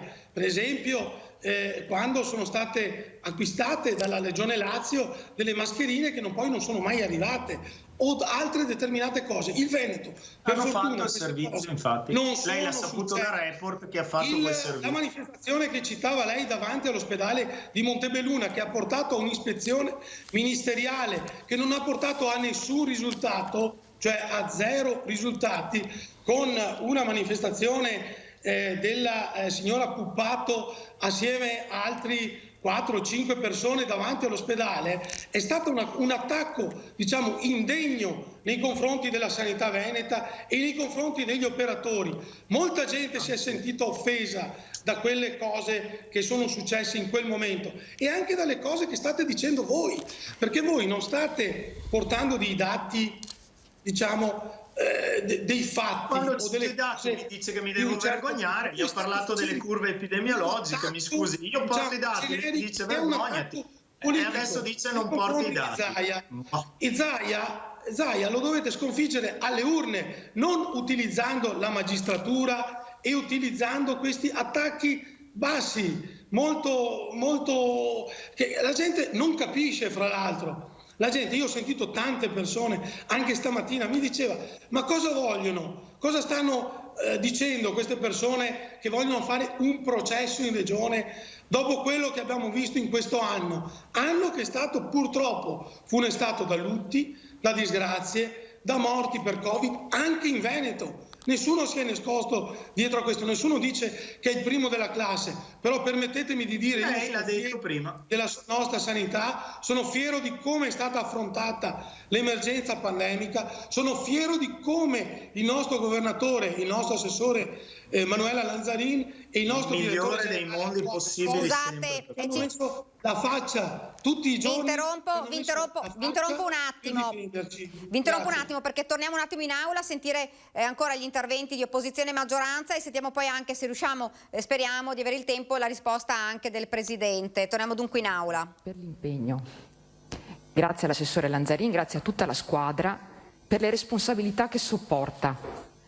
Perché c'è lavoro, c'è competenza, ma ci sono anche responsabilità, soprattutto in questa fase dove si parla anche di persone che possono morire.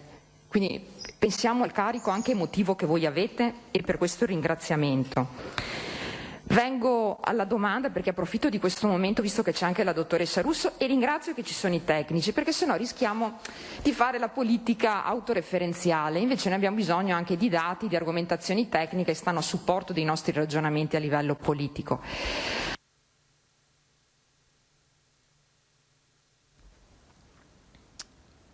Abbiamo qualche problema perché si è bloccato. Vediamo di ripristinarlo quanto prima. Allora, fino adesso, parliamo del piano vaccinale. Torniamo. È stata vaccinata la popolazione più anziana e più fragile, quella più esposta, quella anche maggiormente colpita, quella che rischia anche la morte.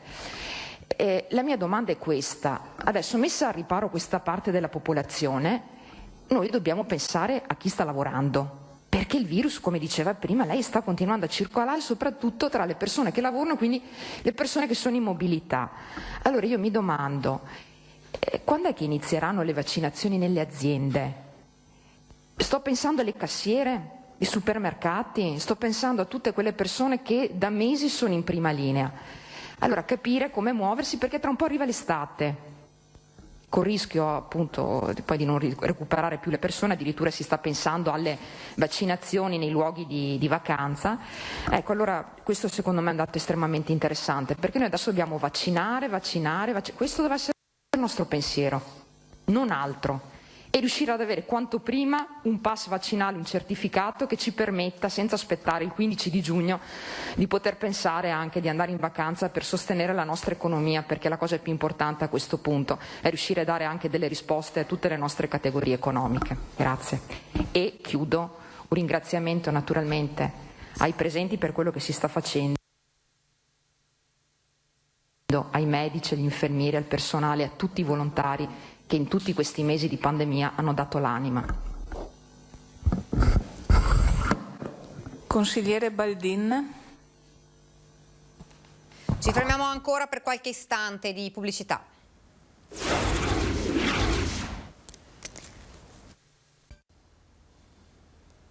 Siamo tornati nuovamente in studio. Prima di tornare in aula volevo salutare i miei ospiti perché siamo anche quasi alla fine di questa diretta.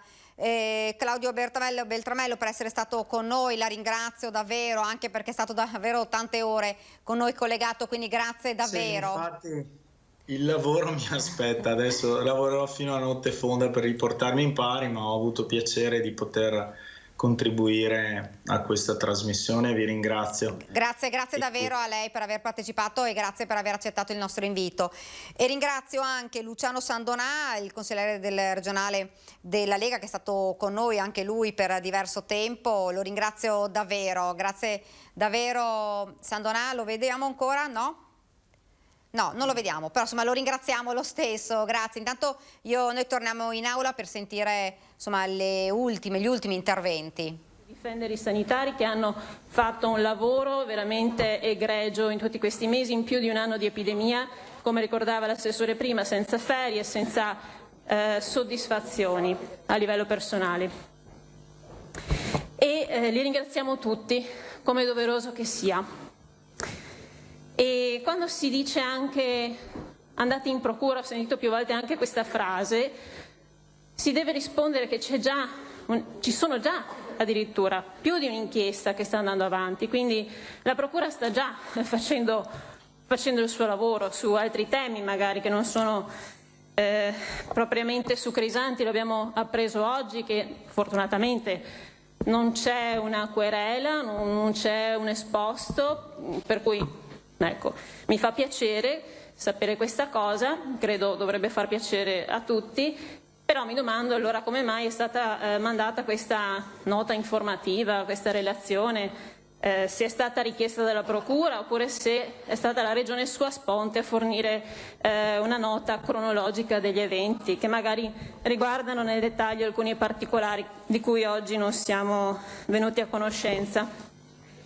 E allora riparto da un intervento che volevo fare ancora all'inizio della nostra giornata.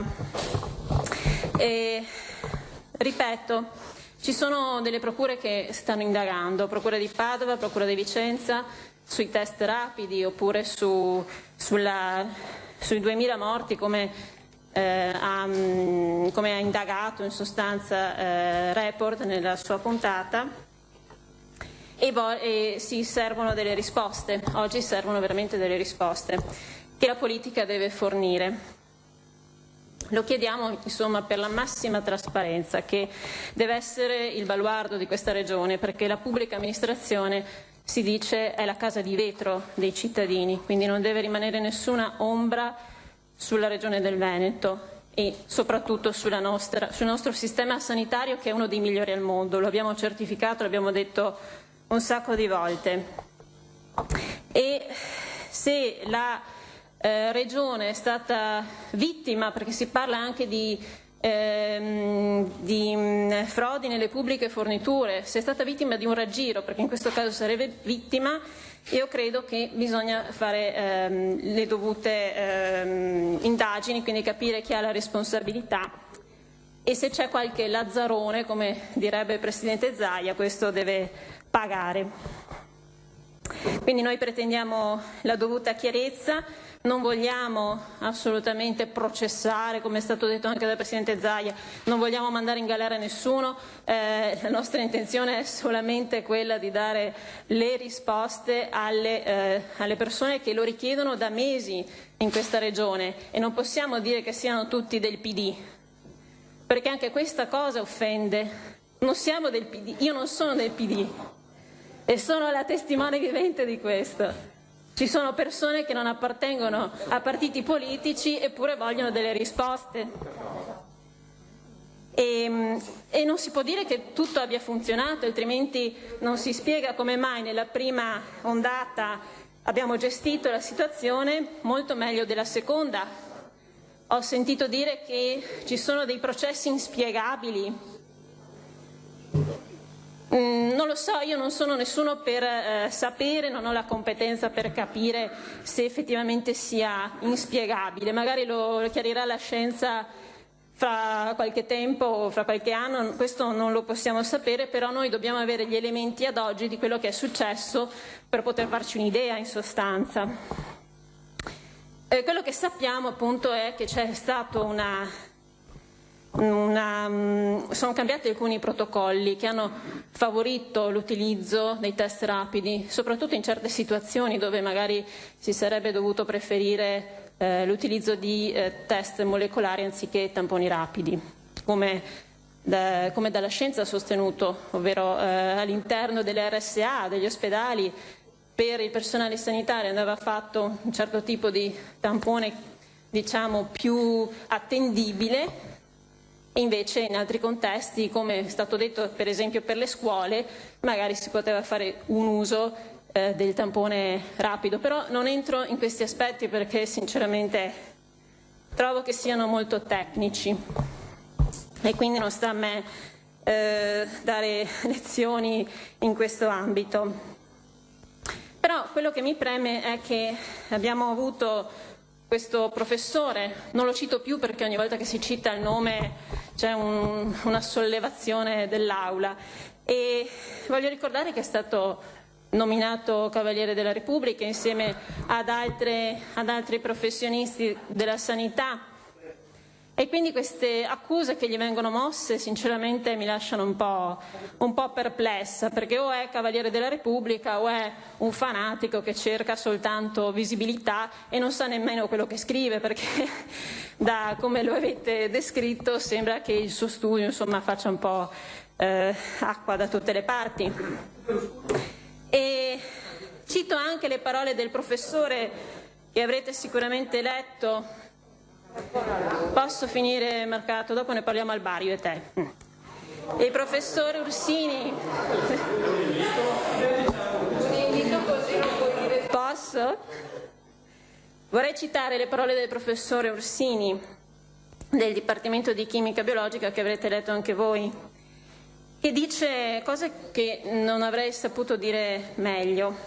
Mai, almeno nei tempi moderni, si è visto che fare ricerca e presentare dati verificabili, peraltro di notevole rilevanza sanitaria immediata, potesse suscitare in chi che sia una reazione che configuri un'azione diffamatoria. E ancora, la scienza e i risultati dell'attività scientifica sono inscindibili dalla libertà di pensiero. Quindi io ritengo che se c'è questo studio, chiamatelo come volete, perché anche la parola studio mi pare denoti un certo nervosismo, vada rispettato, perché appunto si tratta di un qualcosa che non è fatto dal primo che passa per la strada, ma da una persona che ha studiato la gran parte della propria vita. E anche la lettera di quei 40 scienziati, come abbiamo letto tutti, va rispettata. Va rispettata perché proprio pone l'accento anche su quella che è la ricerca, l'inchiesta che ha portato avanti insomma Report nella famosa puntata. E l'unica, secondo me, falla, l'unico difetto che può avere il professore imputato in quest'Aula è proprio quello di dire ciò che pensa effettivamente. Questo credo possa dare fastidio a più di qualcuno, ma credo dovremo apprezzarlo, perché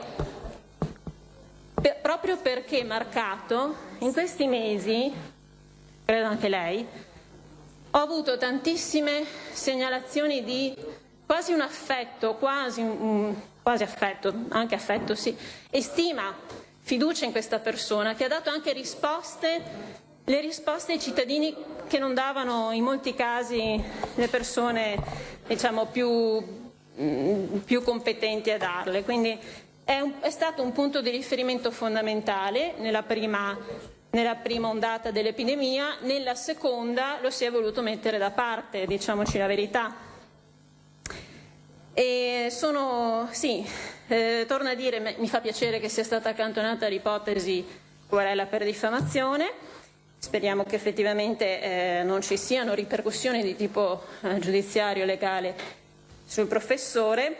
E torno a dire che se, come ha detto il direttore Flor, qualcosa che ho apprezzato, perché dice in sostanza qui bisogna studiare molto, è un'epidemia che nessuno si aspettava, con delle conseguenze immani incredibili, e c'è ancora tanto studio da fare, ci sono ancora tanti aspetti su cui fare chiarezza.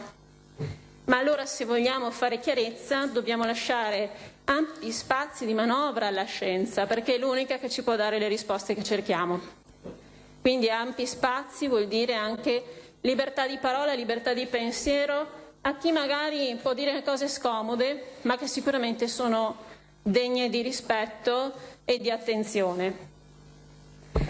Ecco, con questo chiudo il mio intervento e ripeto, non può essere una questione diciamo, che va a essere sminuita come un qualcosa che proviene da una forza politica in particolare, perché se siamo qui oggi, l'abbiamo chiesto come tutte minoranze, rappresentanti di partiti, movimenti, di liste civiche, quindi movimenti che partono dal basso, proprio dai cittadini, dalle richieste dei cittadini comuni, e a questi dobbiamo dare le risposte. Io comunque vi ringrazio per quello che ho sentito e spero che in futuro non ci sia più, diciamo, la tendenza a sottrarsi al confronto, perché credo sia sempre un qualcosa da cui entrambe le parti possano trarre vantaggio ed elementi conoscitivi in più. Grazie. Consigliere Montanariello. Grazie dell'attestato di stima, collega Finco. Ma parto da un dato semplice ma abbastanza rilevante. Non vorrei sorprendere nessuno oggi, ma credo che in quest'Aula non siamo tutti fenomeni e purtroppo siamo politici, non facciamo i fenomeni nella vita e quindi ogni tanto la pecca di voler capire se quello che accade nella nostra regione si sta verificando è vero o non è vero è una pecca che abbiamo, perché non siamo fenomeni, siamo umili consiglieri regionali. E condivido, Governatore, un passaggio importante che lei ha fatto e lo condivido non per circostanza ma davvero, quando lei dice io qui non sono, non sono qui per farmi processare, è vero, però ricordo anche a lei che anche noi non siamo qui per farci processare, siamo qui per capire quelle cose che noi consiglieri, non essendo fenomeni, non capiamo. Allora non è qui il Governatore per farsi processare, ma non lo siamo neanche noi, collega E quindi regolatevi se quando c'è qualcosa che non va la Procura serve o no. Capisco che siete in tanti e potete avere delle idee un po' confuse, però magari mettetevi d'accordo sul ruolo della Procura prima di invitarci ad andare. Il collega Rizzotto dice che noi dovremmo portare il nostro contributo perché loro sono stati eletti. Ricordo al collega Rizzotto che anche noi siamo stati democraticamente eletti, magari con una percentuale diversa, però ahimè c'è qualcosa, siamo contro la monarchia e quindi siamo stati anche noi democraticamente eletti. E se qualcosa dice che la pensiamo diversamente, vi do una piccola notizia, insomma, non la pensiamo tutti uguali. Però guardate, non potete politicizzarla a dire il Ministro della Sanità non ha il colore politico di un partito. No, siete anche voi al governo con Speranza, buongiorno. Non buttate le politichese perché non vi conviene. Perché voi e noi siamo al governo insieme con quel ministro che ricordate che non ha tessere politiche. Ricordiamocelo, ogni tanto torniamo in quella che è la dimensione politica senza farci prendere dall'ansia di prestazione e dire qualcosa tanto per marcare il territorio come fa il cagnolino quando va avanti la porta a fare la pipì. Consigliera Rizzotto, mi dispiace che non c'è, ma quel ministro che non ha tessere di partito, non ha la tessera neanche del mio partito, ma ci vede alleati di governo, io, lei e lui. Felicemente o infelicemente tutti e tre, ma siamo tutti e tre al governo insieme. Triangolo no? E dopo guardate, sgombriamo il campo, perché oggi scopriamo, consigliera Baldini, non me ne voglia, una volta catalogavamo i complottisti nel 5 Stelle, adesso che il 5 Stelle per ovvi motivi in regione noi siamo messi male, ma il 5 Stelle forse ha col peggio, allora derubrichiamo, cataloghiamo i complottisti nel PD. No, non è che il report viene fuori perché c'è una loggia di complottisti occulta che ha tramato, e se pensate che sia così, gli strumenti sono altri, non sono quelli di venire in aula a dire lì ci sono i complottisti.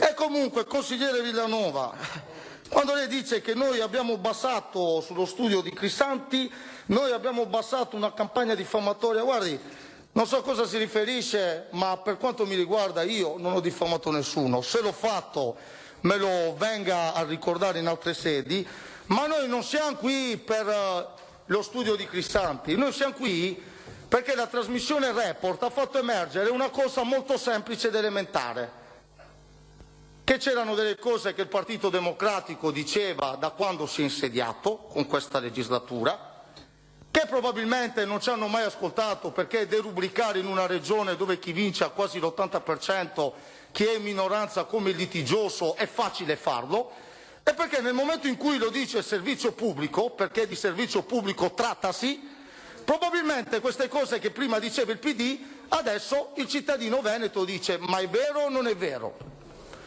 Possono porsi una domanda ai cittadini? Può essere che qualche cittadino non abbia la fortuna di avere 8 tecnici che gli spiegano e gli venga il dubbio di porsi una domanda? Può essere che il popolo veneto si chieda dopo quella trasmissione se è vero o no? Non è vero, diciamogli che non è vero. È vero, ma se è vero noi dobbiamo saperlo, anche perché guardate che le tabelle che ci sono oggi, credo che era il Gazzettino e il Corriere, sono mica tabelle di Crisanti e dicono una cosa molto semplice, che degli 11.000 morti del Veneto, 8.200 ci sono stati nella seconda ondata e siamo per numeri assoluti la seconda regione, dove c'è la Lombardia che ne ha 13.000, con la differenza che loro hanno quasi 11 milioni di abitanti, noi ne abbiamo quasi 5. Ah, mica un dato di Crisanti, sa. Non so quale compagno appartenente al complotto abbia fatto queste tabelle, ma non mi pare un dato di Crisanti da dire che siamo qui in aula per quello. Siamo qui in aula perché su 11.000 morti circa del Veneto qualcuno si chiede: ma come mai la prima ondata ne abbiamo avuti 2.200 e la seconda siamo a 8.200? Cosa è successo? È legittima questa domanda. Abbiamo bisogno di Crisanti per farcela o anche di fronte a questa tabella ci arriviamo da soli per porci questa domanda? Non sono uno scienziato, ma a una tabella ci arrivo a leggerla, no? Quindi non ho bisogno dell'aiuto del povero professor Crisanti, che credo siete voi a dargli la notorietà, per quando non sapete a chi dare la colpa gliela data a Crisanti. Sì, guardi Marcato, mi correggerà, è molto semplice, numeri 1950 più 249, ottobre 2020, marzo 2021, 8228, insomma siamo Veneto, boh. Allora queste domande, Villanova l'ho ascoltata, so che la imbarazza. No, guardi, Villanova stia sereno, dopo mi spiega bene. Allora queste domande ce le possiamo porre, non credo che sia un reato porcele. Non è che sono tutti litigiosi quelli che si pongono il tema. Il cittadino fuori dalla porta, colleghi, si pone una domanda. Il cittadino avanti la porta, quando sente l'intervista che ha rilasciato il segretario della ROI che dice: l'attitudine di annoverare tra i posti letto di terapia intensiva 3 categorie non sono propriamente di terapia intensiva, non fa bene al valore reale di questi numeri. Questo è quello che ha detto alla trasmissione. Lo ha detto, bene.